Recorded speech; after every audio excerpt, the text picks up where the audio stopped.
और हमने एक छोटा खोखा लिया गुरुग्राम में और मैंने वहाँ पे समोसे तल के बेचने शुरू किए। या एंड मुझे कोई भी बुरा नहीं लग रहा था, मुझे ऐसे लगता था कि ठीक है ना, क्या हो गया, काम तो काम होता है, कोई फ़र्क नहीं पड़ता। समोसे बनाना अच्छा काम है, आप देखिए क्या बढ़िया नहीं, काम बट है। थोड़ा सा मुश्किल है किसी के लिए भी डाइजेस्ट करना कि आप यहाँ पे थे उस वक्त, जी। ठीक है, और फिर वहाँ से काम तो कोई छोटा नहीं होता, लेकिन ऑफ कोर्स एक एक्सपेक्टेशन होती है खुद से भी या बाकी लोगों की भी आपसे होती है। तो उस हिसाब से अगर हम आप कंपेयर करें तो ज़रूर लगेगा कि ये वहाँ से यहाँ तक जो आप आए हैं तो आसान नहीं है उसको एक्सेप्ट करना। मैं एक स्टेशन के साथ काम कर रहा था एंड मेरा कॉन्ट्रैक्ट ख़त्म होने को आया था and you know what happened was that मुझे ऐसा लगा, हर किसी में कंप्लेसेंसी आ जाती है, मुझे ऐसा लगा कि यार यहाँ से छोड़ूंगा, कॉन्ट्रैक्ट खत्म होगा, फिर कोई और नौकरी भी ले लेगा, हम तो खुराफाती रहते हैं, है ना। ऐसा नहीं कि मैं किसी का बुरा कर रहा था उस टाइम पे ज़िंदगी में, पर मुझे ऐसा लगता है कि कहीं ना कहीं कंप्लेसेंसी आ गई थी, राइट। तो भगवान ना कई बार क्या करते हैं कि इंसान को ये एहसास दिलाने के लिए कि देखो देखो मेरा बड़ा सिंपल सा फंडा है लाइफ में, अगर हमारा काम इंसान का उड़ना होता तो भगवान ने हमें पंख दिए होते। पंख नहीं दिए एहसास दिलाने के लिए कि तेरा काम है ग्राउंडेड रहने का, तेरा काम है ज़मीन से चिपक के चलने का, है ना। तो इसीलिए उन्होंने पंख तो दिए नहीं, पर इंसान भूल जाता है, उड़ने की कोशिश करता है। तो मैं भी उड़ने की कोशिश कर रहा था, तो भगवान ने अच्छी तरह हिलाया। मैं हमेशा बोलता हूँ भगवान जब देता है ना छप्पड़ फाड़ के देता है, जब लेता है तो भी छप्पड़ फाड़ के ले लेता है। तो वो ले लिया सब कुछ। और ये लोग भूल जाते हैं, सोचना ही नहीं चाहते हैं। जी, मुझसे ना एक बारी किसी ने पूछा था, जब ये सारा फेज़ में भी उसके बारे में बताता हूँ आपको, कि नितिन एक बात बताओ, तुम्हारे में कभी गुरूर क्यों नहीं आता। तो मैंने कहा गुरूर आ ही नहीं सकता, क्योंकि मेरा बड़ा सिंपल फंडा है लाइफ में, मैं जॉनथन फिल्म में नितिन ब्रेडी हूँ, मैं नितिन हूँ, है ना। खुराफाती नितिन, जो ये टाइटल है, जो भी ये पोजीशन है ज़िंदगी में जो मिली है, ये भगवान की दी हुई है ना। तो जब तक भगवान चाहते हैं ये पोजीशन मेरे पास है, जब वो कहेंगे कि नहीं अब मैं नहीं चाहता कि तेरे पास, वो खींच लेंगे, तो मेरे पास नहीं रहेगी। तो जो चीज़ मेरी है ही नहीं उस पर गुरूर किस बात का, ये तो मेरे पास टेम्प्रेरी है, जब तक वो चाहेंगे तब तक रहेगी। तो इसलिए हर इंसान को, और मैं I just want to use this this medium, this platform today to say this to people.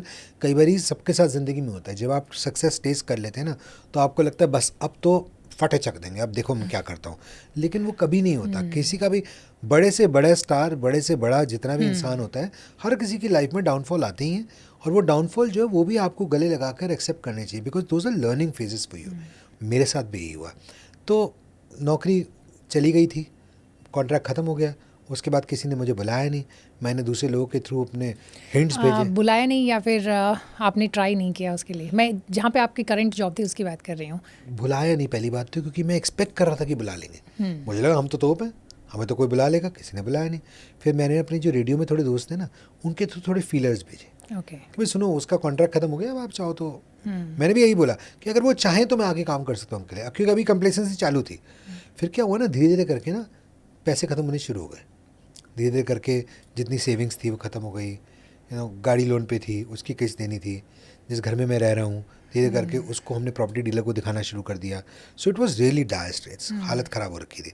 माँ बाप से पैसे लेने शुरू कर दी, बिकॉज अब लोग कहेंगे अरे कुछ और नौकरी नहीं कर सकता था, पहले भी मैंने ये बात बताई थी, तो लोग ट्रोल करने के लिए तो मौका छोड़ते नहीं। तो ऐसा नहीं कि मैंने कोई नौकरी ढूंढी नहीं। प्रॉब्लम क्या है, जब मैंने कॉल सेंटर में वापस किया, अप्लाई किया as a call centre executive भी अप्लाई करना शुरू कर दिया मैंने, कि चलो स्टार्टिंग कर लेते हैं वहाँ से। तो उन्होंने कहा नहीं अब तो आपका रेलिवेंट एक्सपीरियंस नहीं है। तो मैंने कहा पर शुरुआत तो आप तो वो भी लेते हैं, क्या बोलते हैं, फ्रेशर लेते हैं। कहीं नहीं, फ्रेशर के लिए आप ओवर क्वालिफाइड हैं। तो मैंने कहा यार कहीं तो शुरुआत करने तो गए, पर नहीं दी नौकरी, तो मैं अटक गया था।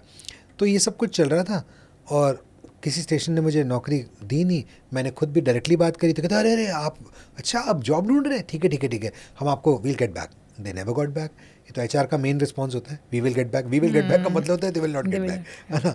तो ये सब हुआ। फिर मेरे माँ बाप ने मुझसे एक दिन बैठ के पूछा, बिकॉज दे फिगर आउट कि ये थोड़ा ना डिप्रेशन में तो नहीं पर काफ़ी लो फील कर रहा है। तो मुझे ऐसे लगा यार I have hit rock bottom. पर रॉक बॉटम जब आप हिट करते हैं ना, that's the best phase in your life, क्योंकि उसका मतलब है रॉक बॉटम के बाद तो आप ऊपर ही जाएंगे ना, उससे नीचे तो क्या ही जाएंगे, अनलेस एंड अनटिल आप गड्ढा खोद के अंदर घुसना चाहें। यूजली रॉक बॉटम के बाद ऊपर ही जाते हैं। तो मैंने कहा ठीक है बॉटम पे आ गए, अब क्या करना है। तो मेरे माँ बाप ने एक दिन मुझे बैठ के पूछा कि तू क्या कर सकता है।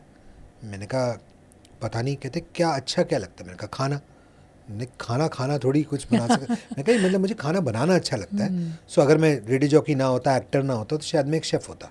मुझे खाना बनाने का बहुत शौक है। In fact I am also the first pastry chef RJ of India, मैं pastry chef certified pastry chef भी हूँ। क्या तो मुझे लगा कि चलो ये करते हैं। तो उन्होंने कहा अब रेस्टोरेंट वगैरह का सेटअप का तो है नहीं, मैं माँ बाप की भी सेविंग्स ख़त्म कर रहा था, के बाद भी खास घर में कुछ ऐसा कोई पैसा वैसा था नहीं। तो मैंने कहा कोई बात नहीं, छोटा काम करते हैं, एक खोखा लेते हैं। तो मेरा भाई मुंबई से, he was struggling as an actor हुआ थे, वो सब छोड़ छाड़ के आ गया कि भाई को मेरी ज़रूरत है, वो यहाँ पर आ गया और हमने एक छोटा खोखा लिया गुरुग्राम में और मैंने वहाँ पे समोसे तल के बेचने शुरू किए।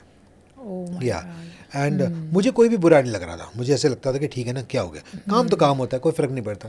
समोसे बनाना अच्छा काम है, आप देखिए क्या बढ़िया नहीं, काम बट थोड़ा सा मुश्किल है किसी के लिए भी डाइजेस्ट करना कि आप यहाँ पे थे उस वक्त, जी। ठीक है, और फिर वहाँ से काम तो कोई छोटा नहीं होता, लेकिन ऑफ कोर्स एक एक्सपेक्टेशन होती है खुद से भी या बाकी लोगों की भी आपसे होती है। तो उस हिसाब से अगर हम आप कंपेयर करें तो ज़रूर लगेगा कि ये वहाँ से यहाँ तक जो आप आए हैं तो आसान नहीं है उसको एक्सेप्ट करना। बिल्कुल ठीक कह रहे हैं आप। और वो पहले मुझे नहीं लगता था कि इतना मुश्किल है एक्सेप्ट करना, पर क्या होता था कई बार ना ऐसा होता था कि लोग आते थे जैसे और कुछ लोग पहचान जाते थे, तो बोलते थे अरे आप तो वो आरजे नहीं हो। मैं कहता हाँ जी, यार तू यहाँ क्या कर रहा है।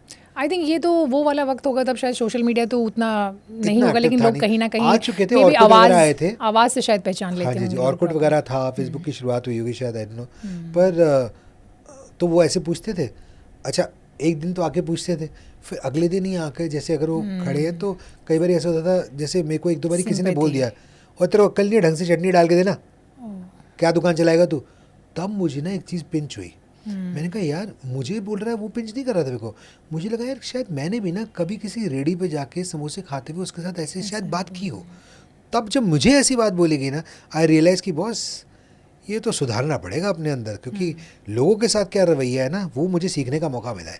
So I use that as a training phase to become a better person, कि कैसे आप दूसरों के प्रति रवैया रखते हैं, वो इतना इंपॉर्टेंट है लाइफ में।